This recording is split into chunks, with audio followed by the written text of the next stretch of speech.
ہجرت کی رات میرے نبی نکلے تو ابو بکر کبھی آگے چلتے کبھی پیچھے چلتے، کبھی آگے چلتے کبھی پیچھے چلتے۔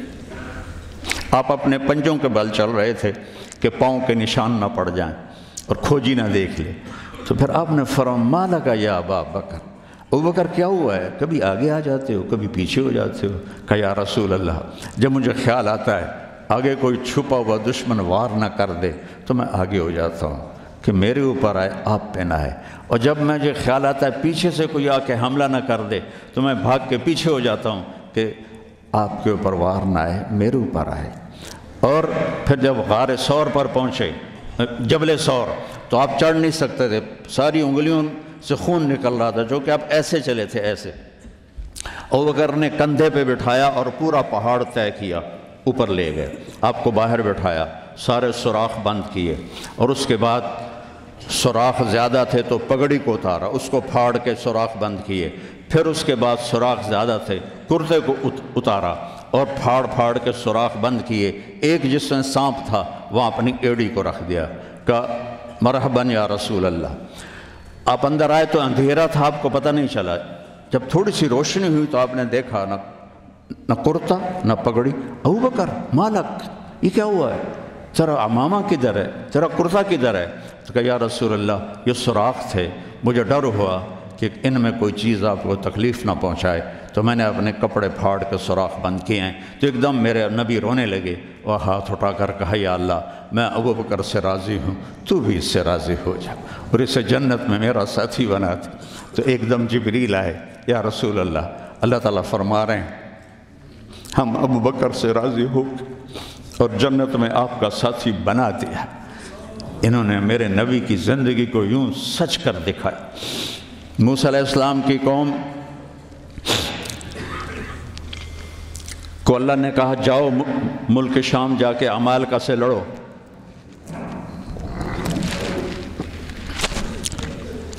ان کا اذهب انت وربک فقاتلا، تو جا تیرا رب جائے، ہم نہیں لڑتے۔ اور بدر کے لیے جب آپ نے پوچھا بولو کیا کرنا ہے تو مقداد ابن اسود نے کہا اذا لا نقول كما قالت بنو اسرائیل اذهب انت وربك فقاتلا بل نقاتل امامك وخلفك وعن يمينك وعن شمالك۔ یا رسول اللہ ہم بنو اسرائیل نہیں ہیں کہ کہیں جا اور تو تیرا رب لڑے، ہم آپ کے آگے لڑیں گے، پیچھے لڑیں گے، دائیں لڑیں گے، بائیں لڑیں گے، ہماری لاشوں سے گزر کر وہ جائیں گے۔ بنو اسرائیل نے سمندر پار کیا، آگے پتھر کے بت کی پوجا ہو رہی ہے، یا موسیٰ اجعل لنا الہا کما لہم آلہہ، یا اللہ موسیٰ ایک خدا ہمیں بھی لے کر دو اس جیسا۔ یہ بنو اسرائیل ہیں، اور میرے نبی کا انتقال ہوتا ہے پیر کے دن، اور ابو بکر صدیق اوالی گئے ہوئے ہیں اپنی دوسری بیگم کے پاس، ان کو خبر ملتی ہے تو وہ بھاگے ہوئے آتے ہیں اور آپ کے چادر ہٹا کر آپ کا ماتھا چومتے ہیں اور گرم گرم آنسو ماتھے پہ گرتے ہیں، وا خلیلہ وا صفیہ وا نبیہ۔ اور اس کے بعد آپ مسجد میں جاتے ہیں تو شور و فغاں ہے، اور عمر تلوار لے کے کھڑے ہیں، جو کہے گا اللہ کا رسول فوت ہو گیا میں اس کو قتل کر دوں گا، وہ اللہ کے پاس گئے ہیں، وہ واپس آئیں گے۔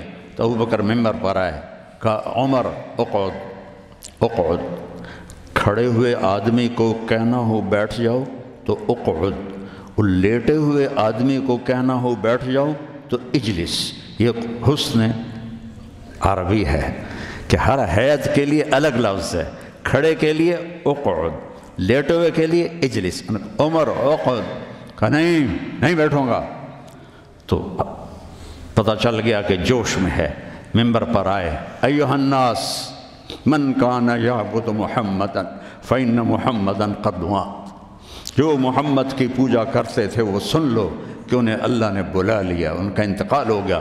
ومن کان یعبد اللہ فإن اللہ حی لا یموت، اور جو ایک اللہ کی پوجا کرنے والے ہیں ان کا رب زندہ ہے، موت سے پاک ہے۔ میرے نبی نے ایسے لوگ تیار کیے جنہوں نے میرے نبی کی زندگی کو سچ کر دکھایا اور جانوں کے نذرانے پیش کر کے آپ کی زندگی کو دنیا میں زندہ کیا۔ اس لیے واحد جماعت ہے صحابہ کی جن کی زندگی میں ان کو جنت کے وعدے کر دیے گئے، کلن وعد اللہ الحسنی۔ اس میں سابقین بھی اور لاحقین بھی، سب کے لیے جنت کا اللہ تعالیٰ نے وعدہ فرما دیا ہے۔ ایک امت تیار کی، ایک امت تیار کی۔ سارے قرآن نہیں پڑھے ہوئے تھے، حضرت خالد بن ولید نے فجر کی نماز پڑھائی، تھوڑی سی آیات ایک جگہ سے پڑھی، تھوڑی سی ایک جگہ سے، تھوڑی سی ایک جگہ سے، اس طرح کر کے انہوں نے نماز مکمل کی، اور نماز کے بعد کہنے لگے لقد شغلنی الجہاد عن القرآن، بھائی معاف کرنا، جہاد کی وجہ سے میں تو قرآن بھی نہیں پڑھ سکا۔ لیکن بنے کیا وہ؟ بنے کیا؟ موتا کی جنگ ہے، اور میرے نبی کے سامنے منظر کھل چکا ہے۔ آپ نے فرمایا تھا جب چلے تھے کہ پہلا امیر زید بن حارثہ ہوگا، یہ شہید ہو تو پھر جعفر بن نبی طالب ہوگا، یہ شہید ہوں تو پھر عبداللہ بن رواحہ ہوں گے، یہ شہید ہوں تو پھر جسے مرضی بنا لینا۔ ایک یہودی سن رہا تھا، کہنے لگا اے ترایتا گئے، یہ گئے، یہ نہیں زندہ آتے۔ تو اور وہاں 1,00,000 رومی اور 3,000 صحابہ۔ تو حضرت زید بن ثابت شہید ہوئے، اللہ کے نبی نے کہا تقدم زید فقاتل وقتل ودخل الجنہ ثم اخذ الرایۃ جعفر فقاتل وقتل ودخل الجنہ۔ پھر عبداللہ بن رواحہ ایک کونے میں 3 دن سے کچھ نہیں کھایا تھا، گوشت کی بوٹی نوچ رہے تھے کہ آواز پڑی جھنڈا گر گیا ہے عبداللہ، تو انہوں نے وہیں پھینکا۔ پہلے 2 درویش تھے، فقیر تھے، یہ بڑے مالدار تھے۔ پہلے 2 مہاجر تھے، یہ انصاری تھے۔ 4 بیویاں تھیں، باغات تھے، غلام تھے۔ فتردد بعد التردد، تو تھوڑی دیر کے لیے بیوی بچے غلام باغات کا خیال آیا، تو کہنے لگے عبداللہ بیویوں کا خیال ہے سب کو 3 طلاق، باغات کا خیال ہے سارے صدقہ، غلاموں کا خیال ہے سارے آزاد۔ اقسمت یا نفس لتنزلن کارہتن او لتطاوعن ان اجلب الناس وشد الرن مالی اراکی تکرہین الجنہ قد طالما قد کنت مطمئنہ هل انت الا نطفۃ فی شنہ۔ اے عبداللہ کافی زمانہ گزر گیا ہے زندگی گزارتے ہوئے، چل اپنے ساتھیوں کے ساتھ مل تو بھی۔ اور جھنڈا اٹھایا اور آگے بڑھے، اور آپ نے فرمایا اب عبداللہ نے جھنڈا اٹھایا اور آگے بڑھے اور قتل ہوئے، اور پھر آپ خاموش ہو گئے تھوڑی دیر کے لیے۔ انصار کہنے لگے کہ ہمارے اوپر قیامت ٹوٹ پڑی کہ کیوں رک گئے۔ دونوں کی دفعہ تو فوراً فرمایا، اب کیوں رک گئے؟ پھر آپ نے کہا وَدَخَلَ الْجَنَّةَ۔ تو انصار نے عرض کی یا رسول اللہ آپ رک کیوں گئے تھے؟ کہا وہ تھوڑا سا اس کے دل میں کھٹک آئی تھی، اس لیے جنت میں جانے میں تھوڑی دیر ہو گئی۔ اب جھنڈا گر گیا، ثابت ابن اکرم نے جھنڈا اٹھایا، کون لے گا یہ جھنڈا؟ انہوں نے کہا تو لے، تو بدری صحابی ہے، تو لے گا۔ نہیں میرے بس کا نہیں ہے۔ کسی نے آواز دی خالد کو دو۔ خالد کی پہلی جنگ تھی، صلح حدیبیہ کے بعد ایمان لائے، اور ان کی پہلی جنگ تھی۔ وہ فرمانے لگے بھائی میں تو ابھی مسلمان ہوا ہوں، کسی اور کو جھنڈا دو۔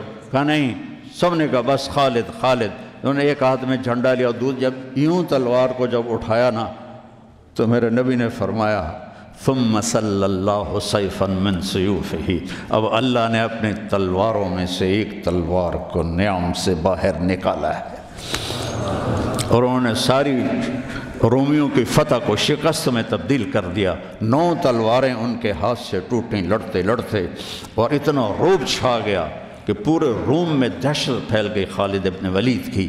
یہ لوگ میرے نبی نے تیار کیے تھے، ایک امت بنائی تھی، یہ میرے نبی کا عظیم ترین کارنامہ ہے۔